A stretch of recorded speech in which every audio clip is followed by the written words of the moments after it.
Hi, I'm Steve Van Metre, and welcome to your Wednesday night premiere, where we take about 15 minutes every Monday and Wednesday night to try to make sense of some markets that aren't making much sense right now. Just for your own knowledge, tonight's video is being pre-recorded. So let's talk about the Fed meeting today, which was really boring. And normally the way it works is one Fed meeting is important, but the next one's even more important because they're going to announce, policy changes or policy outlooks, and the market's going to go like yay or nay or, well, who knows what. And today the market was really looking for a dovish Fed. They wanted to hear the Fed was going to lower interest rates because the market is so bulled up. So people are back, full bore into equities, shorting volatility, the short the bond market some more because they believe not only inflation's coming, which it isn't, but they believe there's this massive economic boom. And I can tell you, they are further from the truth because this just in before we go to record. So it did not make the Facebook post from Daniel Ruiz. Final tally, U.S. light vehicle sales in April, minus 2.3%. Lowest, based on seasonally adjusted, the lowest since February 2014.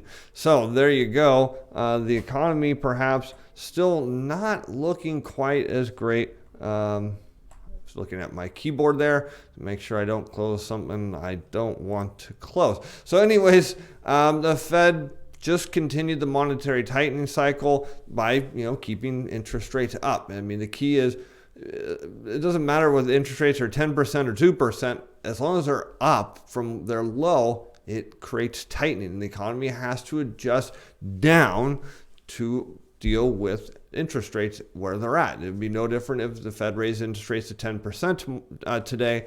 The economy would have to adjust down. Housing prices would fall, car prices, asset prices, things would fall to deal with higher interest rates. And so that is still coming, and there's still this long lag.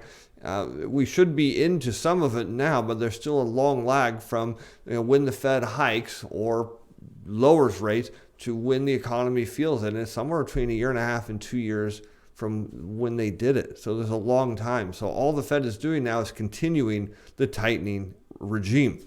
Now, before we get too far into anything, the content of this video is provided as educational information only. It's not intended to provide investment or other advice. This material is not to be construed as a recommendation or solicitation to buy or sell a security, financial product, instrument, or to participate in any particular trading strategy. This video was prepared by Steven Van Metre. One person passing opinions expressed the video that I do not reflect the view of Alice Financial Advisors Inc. or Steven Van Metre Financial.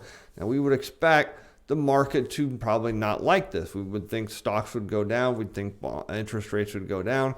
Yeah, kind of is how it went.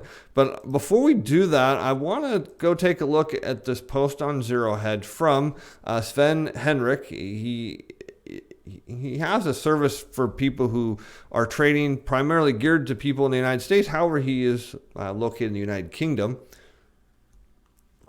All right, so he had this post, and since he posted it publicly, we can steal it. And he writes about Richard Wyckoff. Richard Wyckoff was a trader back in the days. For those of you who know Wall Street will know the name Jesse Livermore, obviously Charles Dow, J.P. Morgan. And he was part of this early crew in, learning the stock market.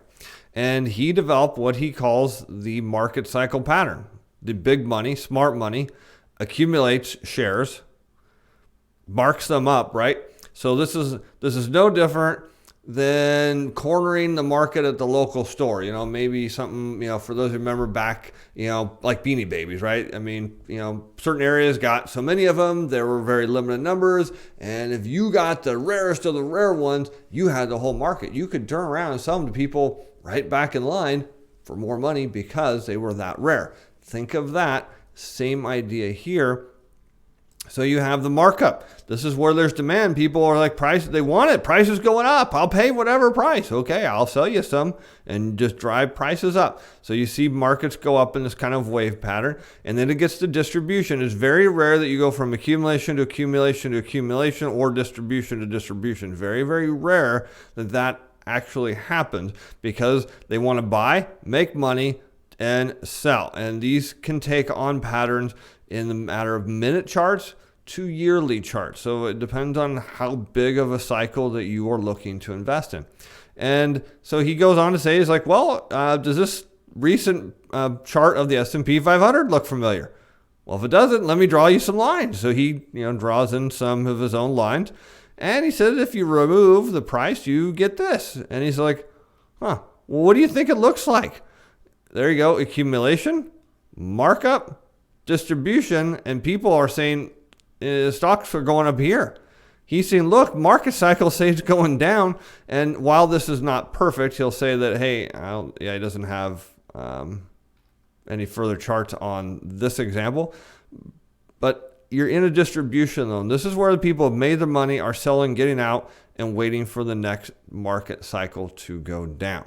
And so I find that pretty interesting that he posted that. I was kind of thinking about that recently. And so I thought today, let's just kind of go through and see where things are at from an accumulation or distribution standpoint. So here we've got, I got to make sure you can see, too many times I have blabbed on while you're just watching me look down at the screen. So here we go. We've got the S&P 500. So here's your accumulation phase. Here's your markup. Here's what is going to be a distribution phase. This does not look like an accumulation phase. This is a distribution phase. And there would be no reason to accumulate and then accumulate more. Now, if we were going to accumulate more, why? Okay, let's think about that. So I'm accumulating, right? Mark up, and I'm going to get more. So how am I getting more? Well, there has to be more supply. Either there has to be more shares that I want. I have more money to buy shares that I want.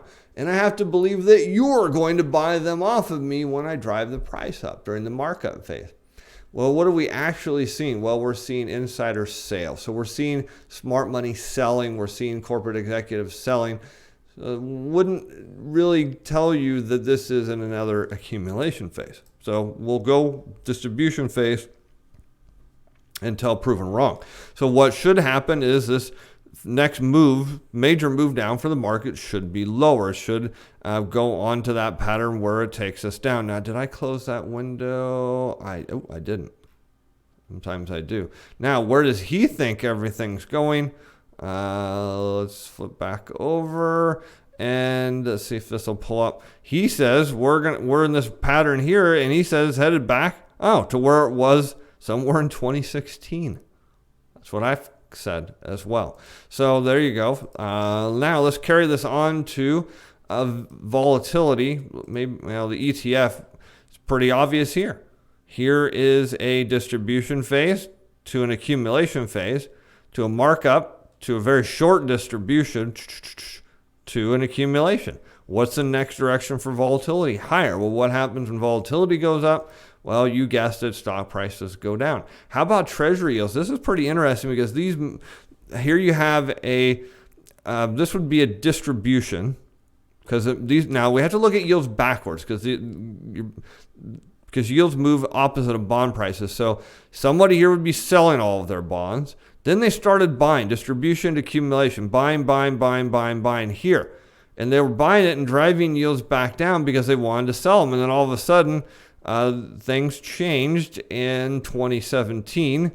Namely, people got excited about the economy again, and they started driving yields back up. So all this accumulation here had to turn into distribution. And then up here, accumulation. This is the big accumulation story. And people are thinking that this is a distribution phase. This is not a distribution phase. Look, in fact, it's looking just like this distribution phase here. The only difference is this caught the wind of the economy and the hopes of the economy, and yields were driven higher. There is no such hope now. In fact, if you look at the factory data that came out today, it was expected to go up and it's going down. The global factory data is going down. Crude oil is mispriced. We'll look at it. You start looking at auto sales, you go to home sales. Look at everything that's going on. It's telling you the economy, global economy is weakening and central bankers do not have an answer.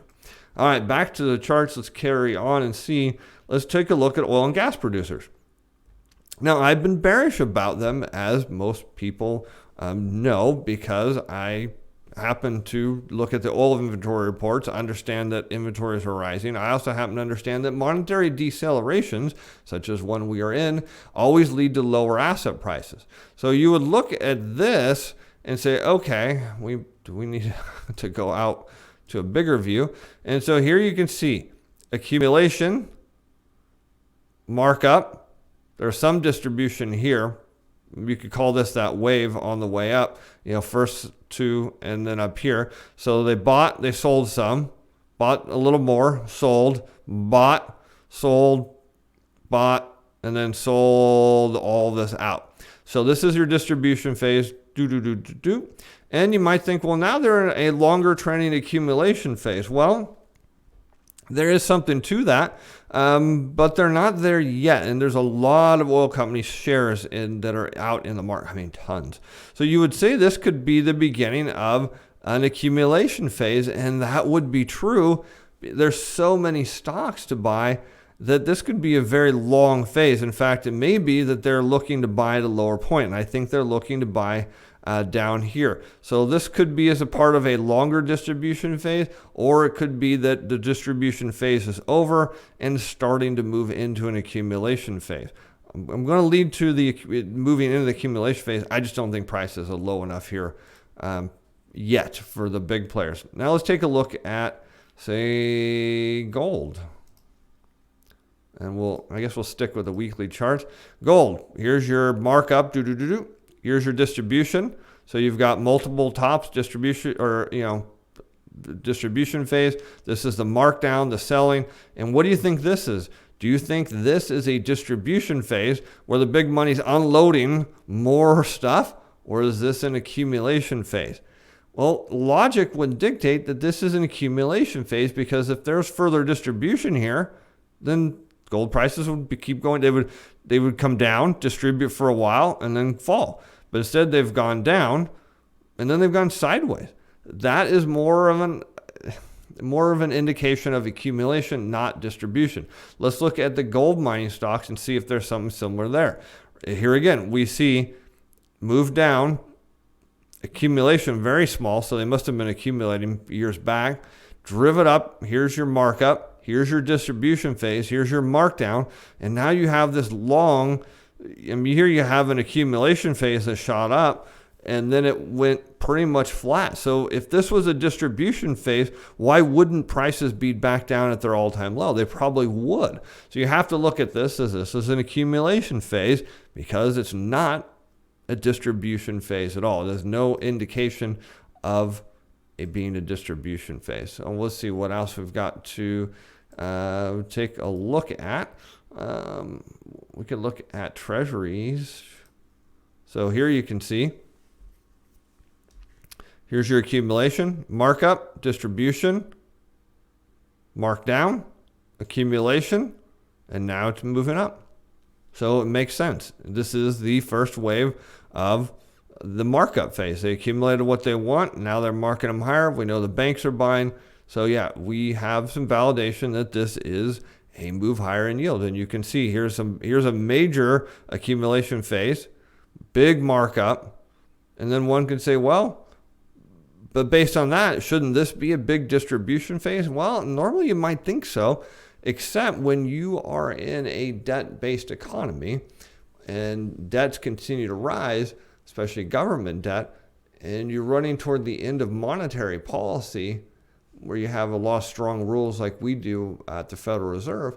Well, you know that there is going to be one last deflationary or option for bond prices to go up before the Fed loses total control of the whole situation. So normally we would look at this and you might say, yeah, this is a distribution phase, but in the bigger picture, it's an accumulation phase, because this won't be a distribution phase until the public is buying bonds, and the public, well, they're not buying bonds. All right, so let's take one, anything last I want to look at before we sign off. Now I think we'll be okay here. So we'll just kind of wrap things up real quick. So there you have it. Fed did nothing. They're extending the tightening cycle. Market's not happy. We have volatility scrunched to all-time lows. at least from a speculative position, not all-time lows from a charting position. We have banks buying bonds as if they think the economy is going to recession. We have everybody loaded back into stocks again. And the answer is, once everybody's on one side of the teeter-totter, it goes the other way. I'm Steve Van Metre. We'll be back with you Friday for our more comprehensive weekly economic update. Bye now.